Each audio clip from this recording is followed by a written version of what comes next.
Es tiempo de hablar de Jesús. La lectura sin comentarios del libro El deseado de todas las gentes. Capítulo 75. Ante Anás y Caifás. En Hablemos de Jesús. Omar Medina les acompaña. Llevaron apresuradamente a Jesús al otro lado del arroyo Cedrón, más allá de los huertos y olivares y a través de las silenciosas calles de la ciudad dormida. Era más de medianoche y los clamores de la turba aullante que le seguía rasgaban bruscamente el silencio nocturno. El Salvador iba atado y cuidadosamente custodiado y se movía penosamente. Pero, con apresuramiento, sus apresadores se dirigieron con él al palacio de Anás, el ex sumo sacerdote.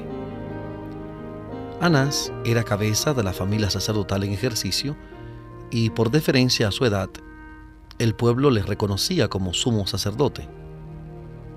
Se buscaban y ejecutaban sus consejos como voz de Dios. A él debía ser presentado primero Jesús como cautivo del poder sacerdotal. Él debía estar presente al ser examinado el preso, por temor a que Caifás, hombre de menos experiencia, no lograse el objeto que buscaban. En esta ocasión había que valerse de la artería y sutileza de Anás, porque había que obtener sin falta la condenación de Jesús. Cristo iba a ser juzgado formalmente ante el Sanedrín, pero se le sometió a un juicio preliminar delante de Anás. Bajo el gobierno romano, el Sanedrín no podía ejecutar la sentencia de muerte. Podía tan solo examinar a un preso y dar su fallo, que debía ser ratificado por las autoridades romanas. Era pues necesario presentar contra Cristo acusaciones que fuesen consideradas como criminales por los romanos. También debía hallarse una acusación que le condenase ante los judíos.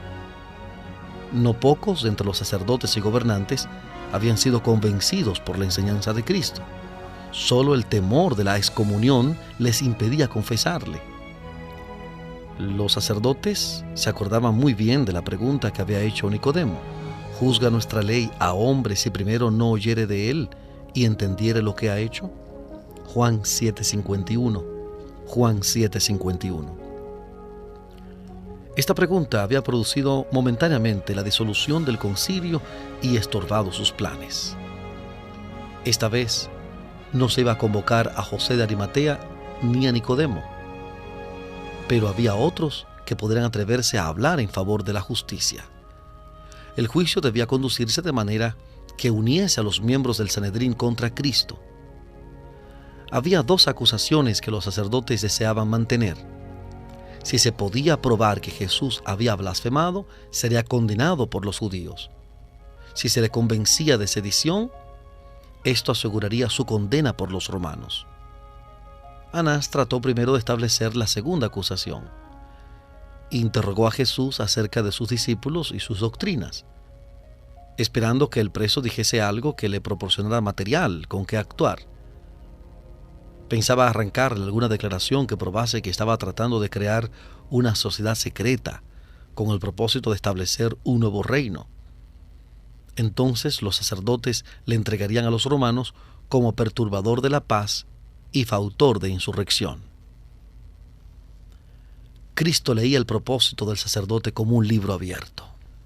Como si discerniese el más íntimo pensamiento de su interrogador, negó que hubiese entre él y sus seguidores vínculo secreto alguno, o que los hubiese reunido furtivamente en las tinieblas para ocultar sus designios. No tenía secretos con respecto a sus propósitos o doctrinas. Yo manifiestamente he hablado al mundo, contestó. Yo siempre he enseñado en la sinagoga y en el templo donde se juntan todos los judíos, y nada he hablado en oculto. El Salvador puso en contraste su propia manera de obrar con los métodos de sus acusadores.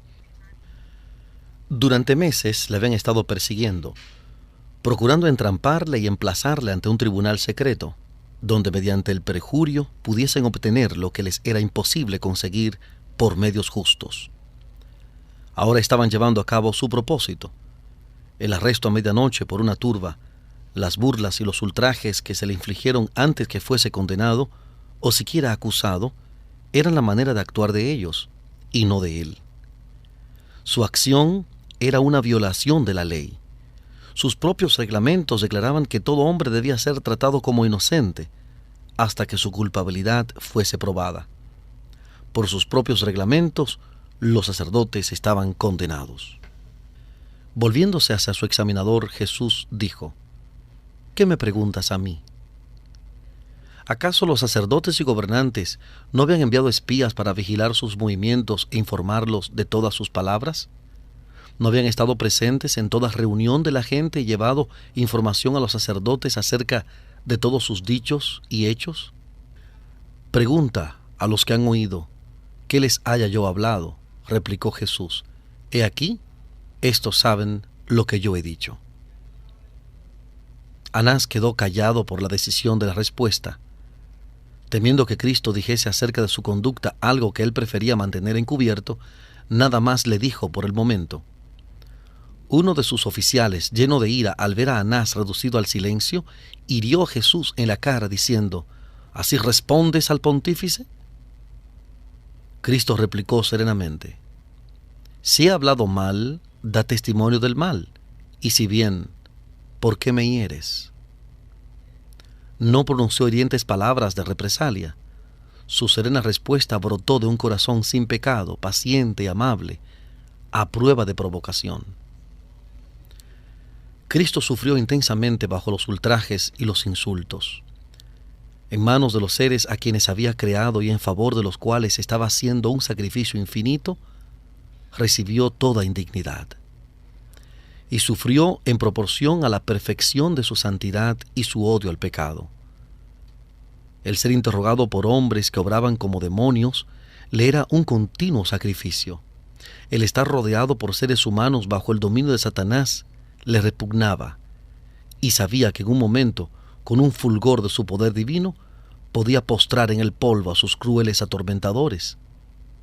Esto le hacía tanto más difícil soportar la prueba. Los judíos esperaban a un Mesías que se revelase con manifestación exterior. Esperaban que por un despliegue de voluntad dominadora cambiase la corriente de los pensamientos de los hombres y los obligase a reconocer su supremacía. Así, creían ellos, obtendría su propia exaltación y satisfaría las ambiciosas esperanzas de ellos. Así que cuando Cristo fue tratado con desprecio, sintió una fuerte tentación a manifestar su carácter divino. Por una palabra, por una mirada, podía obligar a sus perseguidores a confesar que era Señor de reyes y gobernantes, sacerdotes y templo.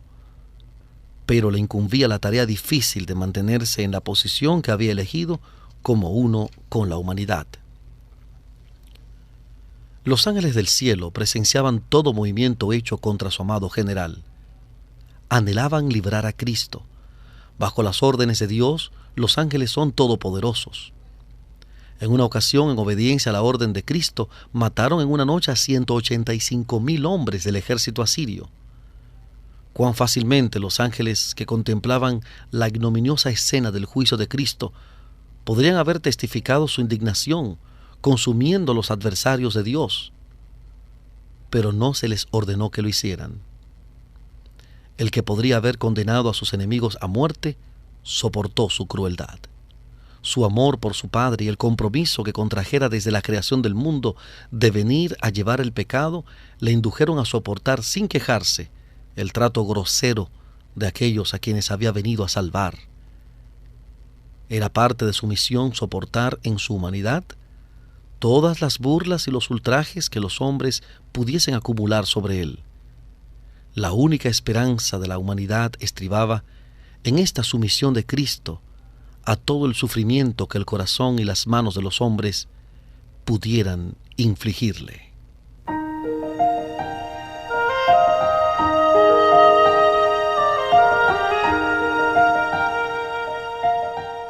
Estamos presentando la lectura sin comentarios del capítulo 75 del libro El deseado de todas las gentes. Capítulo 75. Ante Anás y Caifás.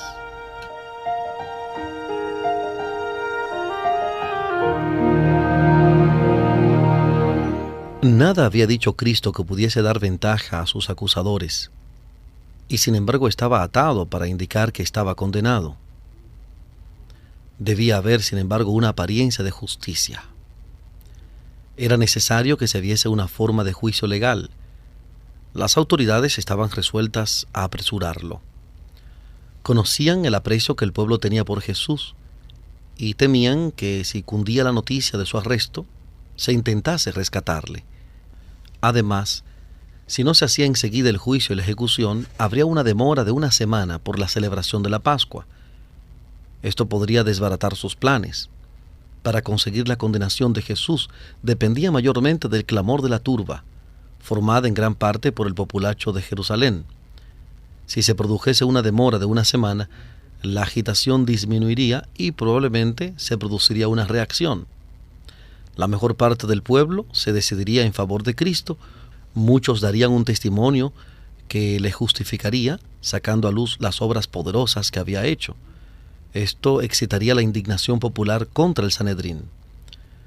Sus procedimientos quedarían condenados y Jesús sería libertado y recibiría nuevo homenaje de las multitudes.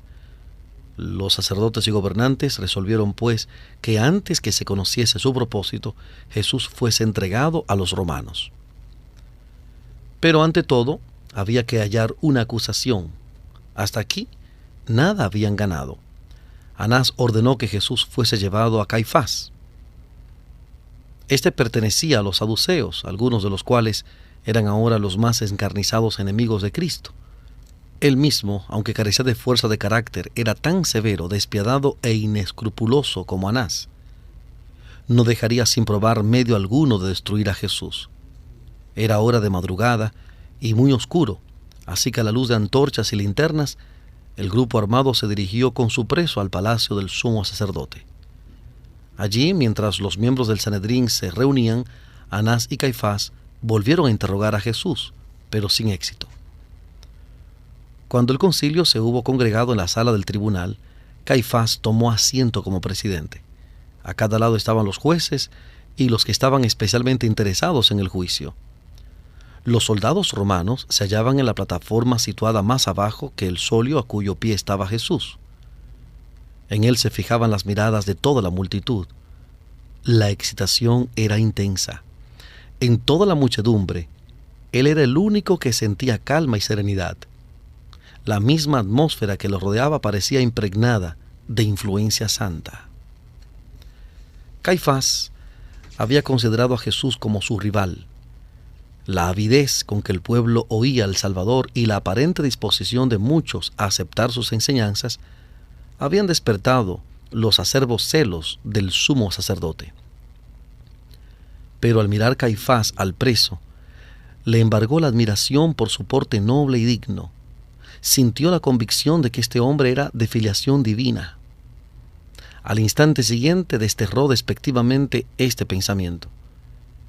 Inmediatamente dejó oír su voz en tonos burlones y altaneros, exigiendo que Jesús realizase uno de los grandes milagros delante de ellos. Pero sus palabras cayeron en los oídos del Salvador como si no las hubiese recibido. La gente comparaba el comportamiento excitado y maligno de Anás y Caifás con el porte sereno y majestuoso de Jesús. Aún en la mente de aquella multitud endurecida se levantó la pregunta: ¿será condenado como criminal este hombre de presencia y aspecto divinos? Al percibir Caifás la influencia que reinaba, apresuró el examen. Los enemigos de Jesús se hallaban muy perplejos, estaban resueltos a obtener su condenación, pero no sabían cómo lograrla. Los miembros del concilio estaban divididos entre fariseos y saduceos. Había acerba animosidad y controversia entre ellos, y no se atrevían a tratar ciertos puntos en disputa por temor a una rencilla.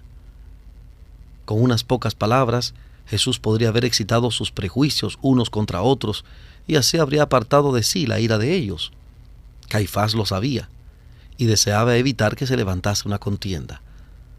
Había bastantes testigos para probar que Cristo había denunciado a los sacerdotes y escribas, que los había llamado hipócritas y homicidas, pero este testimonio no convenía. Los saduceos habían empleado un lenguaje similar en sus agudas disputas con los fariseos, y un testimonio tal no habría tenido peso para los romanos, a quienes disgustaban las pretensiones de los fariseos. Había abundantes pruebas de que Jesús había despreciado las tradiciones de los judíos y había hablado con irreverencia de muchos de sus ritos. Pero acerca de la tradición, los fariseos y saduceos estaban en conflicto, y estas pruebas no habrían tenido tampoco peso para los romanos. Los enemigos de Cristo no se atrevían a acusarle de violar el sábado, no fuese que un examen revelase el carácter de su obra. Si se sacaban a relucir sus milagros de curación, se frustraría el objeto mismo que tenían en vista los sacerdotes. Habían sido sobornados falsos testigos para que acusasen a Jesús de incitar a la rebelión y de procurar establecer un gobierno separado. Pero su testimonio resultaba vago y contradictorio. Bajo el examen, desmentían sus propias declaraciones. En los comienzos de su ministerio, Cristo había dicho: «Destruyan este templo y en 3 días lo levantaré». En el lenguaje figurado de la profecía, había predicho así su propia muerte y resurrección, mas él hablaba del templo de su cuerpo. Juan 2, 19, 21. Juan 2, 19, 21. Los judíos habían comprendido estas palabras en un sentido literal, como si se refiriesen al templo de Jerusalén. A excepción de esto, en todo lo que Jesús había dicho, nada podían encontrar los sacerdotes que fuese posible emplear contra él. Repitiendo estas palabras, pero falseándolas, esperaban obtener una ventaja. Los romanos se habían dedicado a reconstruir y embellecer el templo y se enorgullecían mucho de ello. Cualquier desprecio manifestado hacia él habría de excitar seguramente su indignación. En este terreno podían concordar los romanos y los judíos, los fariseos y los saduceos, porque todos tenían gran veneración por el templo. Acerca de este punto se encontraron 2 testigos cuyo testimonio no era tan contradictorio como el de los demás. Uno de ellos, que había sido comprado para acusar a Jesús, declaró: «Este dijo: puedo derribar el templo de Dios y en 3 días reedificarlo». Así fueron torcidas las palabras de Cristo. Si hubiesen sido repetidas exactamente como él las dijo, no habrían servido para obtener su condena, ni siquiera de parte del Sanedrín.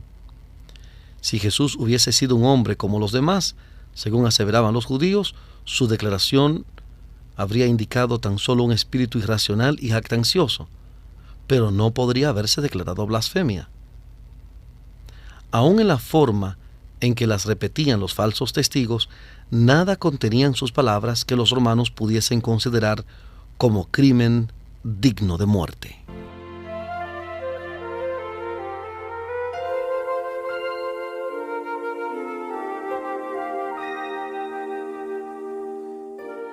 Estamos presentando la lectura sin comentarios del capítulo 75 del libro El deseado de todas las gentes. Capítulo 75, ante Anás y Caifás, en Hablemos de Jesús.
Volvemos a la lectura sin comentarios de este capítulo 75 del libro El deseado de todas las gentes. Capítulo 75, ante Anás y Caifás.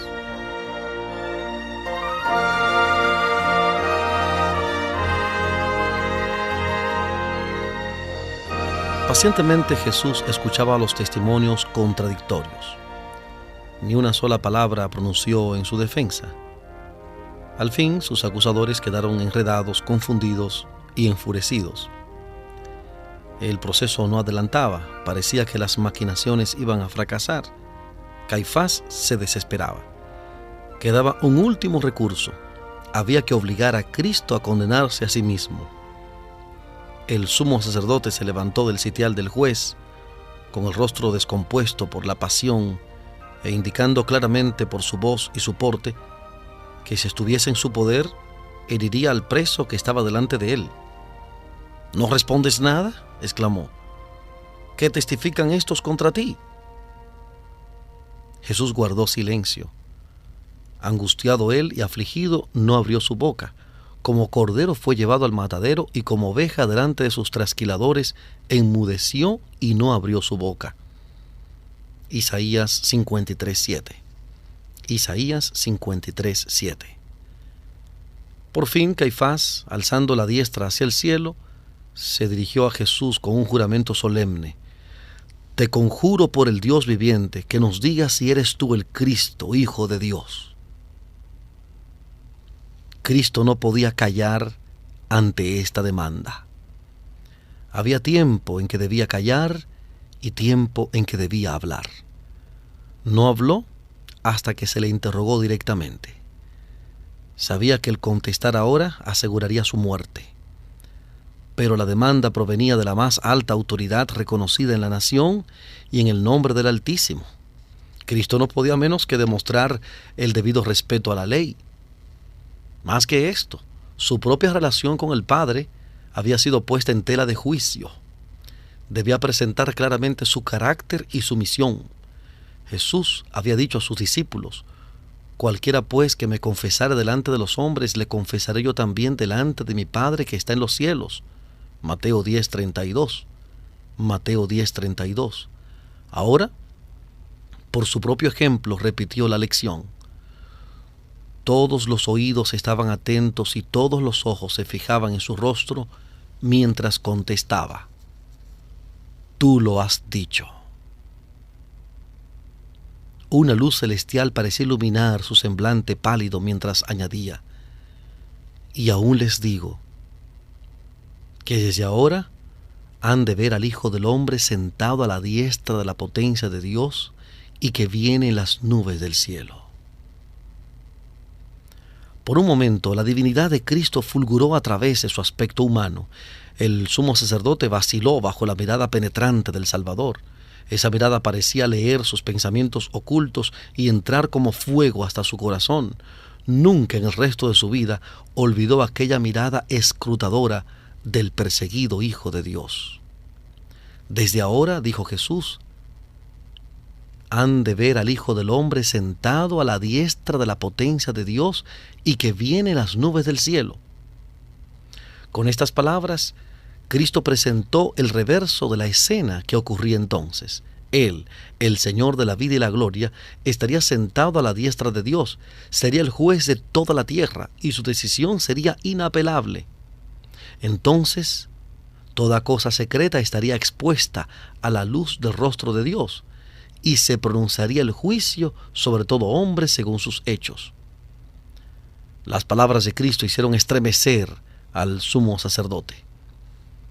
El pensamiento de que hubiese de producirse una resurrección de los muertos que hiciese comparecer a todos ante el tribunal de Cristo para ser recompensados según sus obras era un pensamiento que aterrorizaba a Caifás. No deseaba creer que en lo futuro hubiese de recibir sentencia de acuerdo con sus obras. Como en un panorama, surgieron ante su espíritu las escenas del juicio final. Por un momento vio el pavoroso espectáculo de los sepulcros devolviendo sus muertos, con los secretos que esperaban estuviesen ocultos para siempre. Por un momento se sintió como delante del juez eterno, cuyo ojo, que lo ve todo, estaba leyendo su alma y sacando a luz misterios que él suponía ocultos con los muertos. La escena se desvaneció de la visión del sacerdote. Las palabras de Cristo habían herido en lo vivo al saduceo. Caifás había negado la doctrina de la resurrección, del juicio y de la vida futura. Ahora se sintió enloquecido por una furia satánica. ¿Iba este hombre preso delante de él a asaltar sus más queridas teorías? Rasgando su manto a fin de que la gente pudiese ver su supuesto horror, pidió que sin más preliminares se condenase al preso por blasfemia. ¿Qué más necesidad tenemos de testigos?, dijo. He aquí ahora han oído su blasfemia. ¿Qué les parece? Y todos le condenaron. La convicción mezclada con la pasión había inducido a Caifás a obrar como había obrado. Estaba furioso consigo mismo por creer las palabras de Cristo, y en vez de rasgar su corazón bajo un profundo sentimiento de la verdad y confesar que Jesús era el Mesías, rasgó sus propias ropas sacerdotales en resuelta resistencia. Este acto tenía profundo significado. Poco lo comprendía Caifás. En este acto, realizado para influir en los jueces y obtener la condena de Cristo, el sumo sacerdote se había condenado a sí mismo. Por la ley de Dios quedaba descalificado para el sacerdocio. Había pronunciado sobre sí mismo la sentencia de muerte. El sumo sacerdote no debía rasgar sus vestiduras. La ley levítica lo prohibía bajo sentencia de muerte. En ninguna circunstancia, en ninguna ocasión, había de desgarrar el sacerdote sus ropas, como era entre los judíos costumbre hacerlo en ocasión de la muerte de amigos y deudos. Los sacerdotes no debían observar esta costumbre. Cristo había dado a Moisés órdenes expresas acerca de esto. Levítico capítulo 10, versículo 6. Levítico 10:6. Todo lo que llevaba el sacerdote había de ser entero y sin defecto. Estas hermosas vestiduras oficiales representaban el carácter del gran prototipo, Jesucristo. Nada que no fuese perfecto en la vestidura y la actitud en las palabras y el espíritu podía ser aceptable para Dios. Él es santo y su gloria y perfección deben ser representadas por el servicio terrenal. Nada que no fuese la perfección podía representar debidamente el carácter sagrado del servicio celestial. El hombre finito podía rasgar su propio corazón, mostrando un espíritu contrito y humilde. Dios lo discernía, pero ninguna desgarradura debía ser hecha en los mantos sacerdotales, porque esto mancillaría la representación de las cosas celestiales. El sumo sacerdote, que se atrevía a comparecer en santo oficio y participar en el ministerio del santuario con ropas rotas, era considerado como separado de Dios. Al rasgar sus vestiduras, se privaba de su carácter representativo y cesaba de ser acepto para Dios como sacerdote oficiante. Esta conducta de Caifás demostraba, pues, la pasión e imperfección humanas. Al rasgar sus vestiduras, Caifás anulaba la ley de Dios para seguir la tradición de los hombres. Una ley de origen humano estatuía que en caso de blasfemia un sacerdote podía desgarrar impunemente sus vestiduras por horror al pecado. Así la ley de Dios era anulada por las leyes de los hombres. Cada acción del sumo sacerdote era observada con interés por el pueblo, y Caifás pensó ostentar así su piedad para impresionar. Pero en este acto, destinado a acusar a Cristo, estaba vilipendiando a aquel de quien Dios había dicho: mi nombre está sobre él. Éxodo 23:21. Éxodo 23:21. Él mismo estaba cometiendo blasfemia. Estando él mismo bajo la condenación de Dios, pronunció sentencia contra Cristo como blasfemo. Cuando Caifás rasgó sus vestiduras, su acto prefiguraba el lugar que la nación judía como nación iba a ocupar desde entonces para con Dios. El pueblo que había sido una vez favorecido por Dios se estaba separando de él y rápidamente estaba pasando a ser desconocido por Jehová. Cuando Cristo en la cruz exclamó: consumado es, Juan 19:30, y el velo del templo se rasgó de alto a bajo, el vigilante santo declaró que el pueblo judío había rechazado a aquel que era el prototipo simbolizado por todas sus figuras, la substancia de todas sus sombras. Israel se había divorciado de Dios. Bien podía Caifás rasgar entonces sus vestiduras oficiales, que significaban que él aseveraba ser representante del gran sumo pontífice, porque ya no tendrían significado para él ni para el pueblo. Bien podía el sumo sacerdote rasgar sus vestiduras de horror por sí mismo y por la nación. El Sanedrín había declarado a Jesús digno de muerte, pero era contrario a la ley judaica juzgar a un preso de noche. Un fallo legal no podía pronunciarse sino a la luz del día y ante una sesión plenaria del concilio. No obstante esto, el Salvador fue tratado como criminal condenado y entregado para ser ultrajado por los más bajos y viles de la especie humana.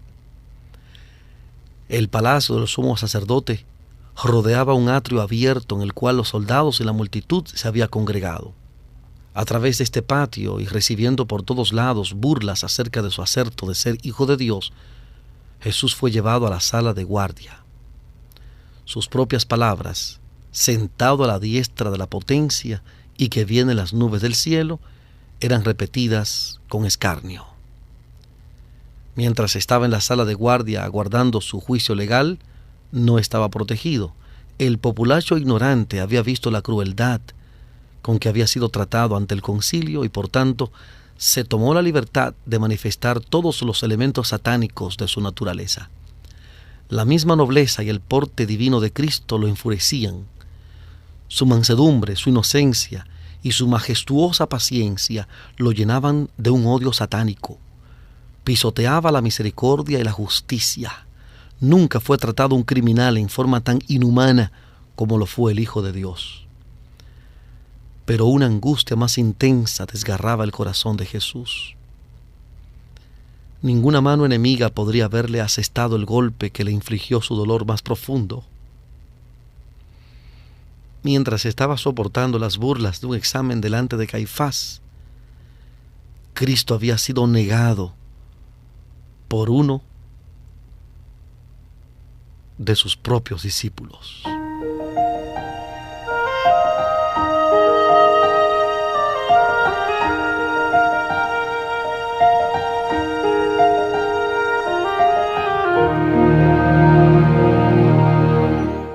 Después de abandonar a su maestro en el huerto, dos de ellos se habían atrevido a seguir desde lejos a la turba que se había apoderado de Jesús. Estos discípulos eran Pedro y Juan. Los sacerdotes reconocieron a Juan como discípulo bien conocido de Jesús y le dejaron entrar en la sala esperando que al presenciar la humillación de su maestro, repudiaría la idea de que un ser tal fuese hijo de Dios. Juan habló en favor de Pedro y obtuvo permiso para que entrase también. En el atrio se había encendido un fuego porque era la hora más fría de la noche, precisamente antes del alba. Un grupo se reunió en derredor del fuego y Pedro se situó presuntuosamente entre los que lo formaban. No quería ser reconocido como discípulo de Jesús y, mezclándose negligentemente con la muchedumbre, esperaba pasar por alguno de aquellos que habían traído a Jesús a la sala. Pero al resplandecer la luz sobre el rostro de Pedro, la mujer que cuidaba la puerta le echó una mirada escrutadora. Ella había notado que había entrado con Juan. Observó el aspecto de abatimiento que había en su cara y pensó que sería un discípulo de Jesús. Era una de las criadas de la casa de Caifás y tenía curiosidad por saber si estaba en lo cierto. Dijo a Pedro: ¿no eres tú también de los discípulos de este hombre? Pedro se sorprendió y confundió. Al instante todos los ojos del grupo se fijaron en él. Él hizo como que no la comprendía, pero ella insistió y dijo a los que la rodeaban que este hombre estaba con Jesús. Pedro se vio obligado a contestar y dijo airadamente: mujer, no le conozco. Esta era la primera negación e inmediatamente el gallo cantó. Oh, Pedro, tan pronto te avergüenzas de tu maestro, tan pronto niegas a tu Señor. El discípulo Juan, al entrar en la sala del tribunal, no trató de ocultar el hecho de que era seguidor de Jesús. No se mezcló con la gente grosera que vilipendiaba a su maestro. No fue interrogado porque no asumió una falsa actitud y así no se hizo sospechoso. Buscó un rincón retraído donde quedarse inadvertido para la muchedumbre, pero tan cerca de Jesús como le fuese posible estar. Desde allí pudo ver y oír todo lo que sucedió durante el proceso de su Señor. Pedro no había querido que fuese conocido su verdadero carácter. Al asumir un aire de indiferencia, se había colocado en el terreno del enemigo y había caído fácil presa de la tentación. Si hubiese sido llamado a pelear por su maestro, habría sido un soldado valeroso, pero cuando el dedo del escarnio le señaló, se mostró cobarde. Muchos que no rehuyen una guerra activa por su Señor son impulsados por el ridículo a negar su fe. Asociándose con aquellos a quienes debieran evitar, se colocan en el camino de la tentación, invitan al enemigo a tentarlos y se ven inducidos a decir y hacer lo que nunca harían en otras circunstancias. El discípulo de Cristo, que en nuestra época disfraza su fe por temor a sufrir oprobio, niega a su Señor tan realmente como lo negó Pedro en la sala del tribunal. Pedro procuraba no mostrarse interesado en el juicio de su maestro, pero su corazón estaba desgarrado por el pesar al oír las crueles burlas y ver los ultrajes que sufría. Más aún, se sorprendía y airaba de que Jesús se humillase a sí mismo y a sus seguidores, sometiéndose a un trato tal. A fin de ocultar sus verdaderos sentimientos, trató de unirse a los perseguidores de Jesús en sus bromas inoportunas, pero su apariencia no era natural. Mentía por sus actos y mientras procuraba hablar despreocupadamente, no podía refrenar sus expresiones de indignación por los ultrajes infligidos a su maestro. La atención fue atraída a él por segunda vez y se le volvió a acusar de ser seguidor de Jesús. Declaró ahora con juramento: no conozco al hombre. Le fue dada toda oportunidad. Transcurrió una hora y uno de los criados del sumo sacerdote, pariente cercano del hombre a quien Pedro había cortado una oreja, le preguntó: ¿no te vi yo en el huerto con él? Verdaderamente tú eres de ellos, porque eres Galileo, y tu habla es semejante. Al oír esto, Pedro se enfureció. Los discípulos de Jesús eran conocidos por la pureza de su lenguaje, y a fin de engañar plenamente a los que le interrogaban y justificar la actitud que había asumido, Pedro negó ahora a su maestro con maldiciones y juramentos. El gallo volvió a cantar. Pedro lo oyó entonces y recordó las palabras de Jesús: antes que el gallo haya cantado 2 veces, me negarás 3 veces. Marcos 14:30. Marcos 14:30. Mientras los juramentos envilecedores estaban todavía en los labios de Pedro y el agudo canto del gallo repercutía en sus oídos, el Salvador se desvió de sus ceñudos jueces y miró de lleno a su pobre discípulo. Al mismo tiempo, los ojos de Pedro fueron atraídos hacia su maestro. En aquel amable semblante leyó profunda compasión y pesar, pero no había ira. Al ver ese rostro pálido y doliente, esos labios temblorosos, esa mirada de compasión y perdón, su corazón fue atravesado como por una flecha. Su conciencia se despertó. Los recuerdos acudieron a su memoria y Pedro rememoró la promesa que había hecho unas pocas horas antes de que iría con su Señor a la cárcel y a la muerte. Recordó su pesar cuando el Salvador le dijo en el aposento alto que negaría a su Señor 3 veces esa misma noche. Pedro acababa de declarar que no conocía a Jesús, pero ahora comprendía con amargo pesar cuán bien su Señor lo conocía a él, cuán exactamente había discernido su corazón, cuya falsedad desconocía él mismo. Una oleada de recuerdos le abrumó. La tierna misericordia del Señor, su bondad y longanimidad, su amabilidad y paciencia para con sus discípulos, tan llenos de errores. Lo recordó todo También recordó la advertencia: Simón, Simón, he aquí Satanás te ha pedido para zarandearte como a trigo, mas yo he rogado por ti que tu fe no te falte. Lucas 22, 31 y 32. Lucas 22, 31 y 32. Reflexionó con horror en su propia ingratitud, su falsedad, su perjurio. Una vez más miró a su maestro y vio una mano sacrílega que le hería el rostro. No pudiendo soportar ya más la escena, salió corriendo de la sala con el corazón quebrantado. Siguió corriendo en la soledad y las tinieblas sin saber ni querer saber a dónde. Por fin se encontró en Getsemaní. Su espíritu evocó vívidamente la escena ocurrida algunas horas atrás. El rostro dolorido de su Señor, manchado con sudor de sangre y convulsionado por la angustia, surgió delante de él. Recordó con amargo remordimiento que Jesús había llorado y agonizado en oración solo, mientras que aquellos que debían haber estado unidos con él en esa hora penosa estaban durmiendo. Recordó su solemne encargo: velen y oren para que no entren en tentación. Mateo 26, 41. Mateo 26, 41. Volvió a presenciar la escena de la sala del tribunal. Torturaba su sangrante corazón el saber que había añadido él la carga más pesada a la humillación y el dolor del Salvador.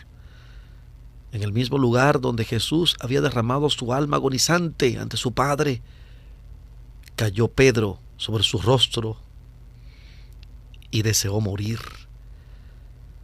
Por haber dormido cuando Jesús le había invitado a velar y orar, Pedro había preparado el terreno para su grave pecado. Todos los discípulos, por dormir en esa hora crítica, sufrieron una gran pérdida. Cristo conocía la prueba de fuego por la cual iban a pasar. Sabía cómo iba a obrar Satanás para paralizar sus sentidos a fin de que no estuviesen preparados para la prueba. Por lo tanto, los había amonestado. Si hubiesen pasado en vigilia y oración aquellas horas transcurridas en el huerto, Pedro no habría tenido que depender de su propia y débil fuerza. No habría negado a su Señor. Si los discípulos hubiesen velado con Cristo en su agonía, habrían estado preparados para contemplar sus sufrimientos en la cruz. Habrían comprendido en cierto grado la naturaleza de su angustia abrumadora. Habrían podido recordar sus palabras que predecían sus sufrimientos y su muerte y su resurrección. En medio de la lobreguez de la hora más penosa, algunos rayos de luz habrían iluminado las tinieblas y sostenido su fe. Tan pronto como fue de día, el Sanedrín se volvió a reunir y Jesús fue traído de nuevo a la sala del concilio. Se había declarado hijo de Dios y habían torcido sus palabras de modo que constituyeran una acusación contra él. Pero no podían condenarle por esto, porque muchos de ellos no habían estado presentes en la sesión nocturna y no habían oído sus palabras, y sabían que el tribunal romano no hallaría en ellas cosa digna de muerte. Pero si todos podían oírle repetir con sus propios labios estas mismas palabras, podrían obtener su objeto. Su aserto de ser el Mesías podía ser torcido hasta hacerlo parecer como una tentativa de sedición política. ¿Eres tú el Cristo?, dijeron. Dínoslo. Pero Cristo permaneció callado. Continuaron acosándole con preguntas. Al fin, con acento de la más profunda tristeza, respondió: si se lo digo, no creerán, y también, si les preguntare, no me responderán, ni me soltarán. Pero a fin de que quedasen sin excusa, añadió la solemne advertencia: mas después de ahora el Hijo del Hombre se asentará a la diestra de la potencia de Dios. ¿Luego tú eres el Hijo de Dios?, preguntaron a una voz, y él les dijo: ustedes dicen que soy. Clamaron entonces: ¿qué más testimonio deseamos? Porque nosotros lo hemos oído de su boca. Y así, por la tercera condena de las autoridades judías, Jesús había de morir.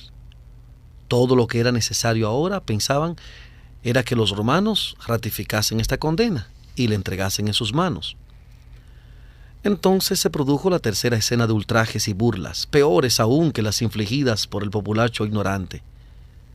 En la misma presencia de los sacerdotes y gobernantes, y con su sanción, sucedió esto. Todo sentimiento de simpatía o humanidad se habían apagado en su corazón. Si bien sus argumentos eran débiles y no lograban acallar la voz de Jesús, tenían otras armas, como las que toda época se ha usado para hacer callar los herejes: el sufrimiento, la violencia y la muerte. Cuando los jueces pronunciaron la condena de Jesús, una furia satánica se apoderó del pueblo. El rugido de las voces era como el de las fieras. La muchedumbre corrió hacia Jesús y gritando: «¡Es culpable! ¡Mátenle!». De no haber sido por los soldados romanos, Jesús no habría vivido para ser clavado en la cruz del Calvario. Habría sido despedazado delante de sus jueces si no hubiese intervenido la autoridad romana y por la fuerza de las armas impedido la violencia de la turba. Los paganos se airaron al ver el trato brutal infligido a una persona contra quien nada había sido probado. Los oficiales romanos declararon que los judíos, al pronunciar sentencia contra Jesús, estaban infringiendo las leyes del poder romano y que hasta era contrario a la ley judía condenar a un hombre a muerte por su propio testimonio. Esta intervención introdujo cierta calma en los procedimientos, pero en los dirigentes judíos habían muerto la vergüenza y la compasión. Los sacerdotes y gobernantes se olvidaron de la dignidad de su oficio y ultrajaron al Hijo de Dios con epítetos obscenos. Le escarnecieron acerca de su parentesco y declararon que su acerto de proclamarse el Mesías le hacía merecedor de la muerte más ignominiosa. Los hombres más disolutos sometieron al Salvador a ultrajes infames. Se le echó un viejo manto sobre su cabeza y sus perseguidores le herían en el rostro diciendo: «Profetízanos tú, Cristo, ¿quién es el que te ha herido?». Cuando se le quitó el manto, un pobre miserable le escupió en el rostro. Los ángeles de Dios registraron fielmente toda mirada, palabra y acto insultantes de los cuales fue objeto su amado general. Un día,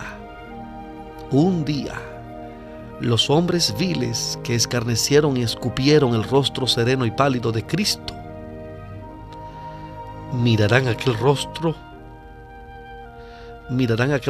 en su gloria, más resplandeciente que el sol.